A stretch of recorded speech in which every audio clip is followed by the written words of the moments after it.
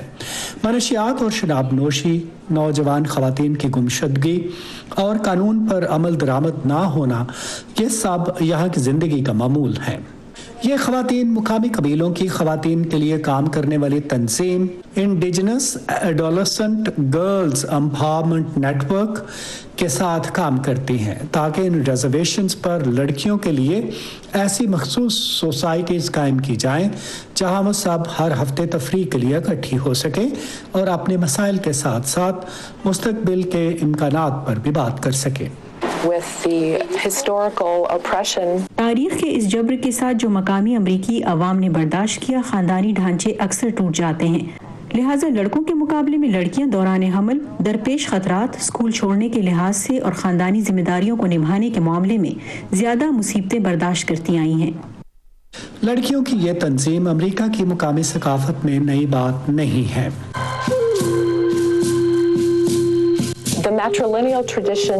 متعدد مقامی ثقافتوں میں مادری روایات کا مطلب یہ ہے کہ مسائل کے حل کے لیے خواتین کی ایسی سوسائٹیز موجود تھیں. یہ جاننے کے لیے کہ بطور مقامی امریکی ہم کون ہیں, صنف کا بڑا اہم کردار ہے. مردوں کی اپنی خاص اہلیت ہوتی ہے اور خواتین کی اپنی خاص اہلیت, اور اسی طرح ہم زندہ رہے ہیں. اس پہلی باضابطہ میٹنگ کے لیے پیشنٹس اور ان کی فرینڈز کافی متجسس تھی. ہم بات چیت اور گفتگو کی حوصلہ افزائی کرتے ہیں اور یہ یقینی بنانا چاہتے ہیں کہ لڑکیاں اپنی ثقافت اور تقریبات کے بارے میں جانیں. پیشنٹس بڑے ہو کر اپنی خالہ کی طرح امریکی فضائیہ میں پائلٹ بننا چاہتی ہیں. خالہ کہتی تھی کہ جہاز اڑانا ذرا مشکل ہے کیونکہ بہت سے بٹن ہوتے ہیں, لیکن مجھے لگتا ہے کہ میں یاد رکھ لوں گی. مجھے بھی اچھے گھر اور اچھی زندگی کی چاہت ہے. میں اپنے دادا کا بھی خیال رکھنا چاہتی ہوں. اس طرح کے پروگرامز ممکن ہے پیشنٹس اور اس جیسی دیگر لڑکیوں کے بہتر مستقبل کے سہانے خوابوں کی تعبیر پانے میں مددگار ثابت ہوں. وکٹوریا کیپٹرنسکی کے ساتھ ندیم یعقوب, وائس آف امریکہ. یہ تھا آج کا ویو 360. اسٹے سیف, اور اس پروگرام پر اپنا فیڈ بیک دینے کے لیے اور امریکی الیکشنز پر اہم معلومات حاصل کرنے کے لیے آپ آ سکتے ہیں ہمارے فیس بک پیج facebook.com/VOA اردو پر. انسٹاگرام اور ٹویٹر پہ ہمارا ہینڈل ہے @urduvoa. اب تک کے لیے اتنا ہی. اسد اللہ خالد کو اجازت دیجیے. خدا حافظ. تازہ ترین خبریں, اہم واقعات, آڈیو ویڈیو رپورٹس اور تجزیے دیکھنے, سننے اور پڑھنے کے لیے ڈاؤن لوڈ کیجیے VOA اردو کی نئی ایپ. خبریں اب ہر وقت آپ کی مٹھی میں.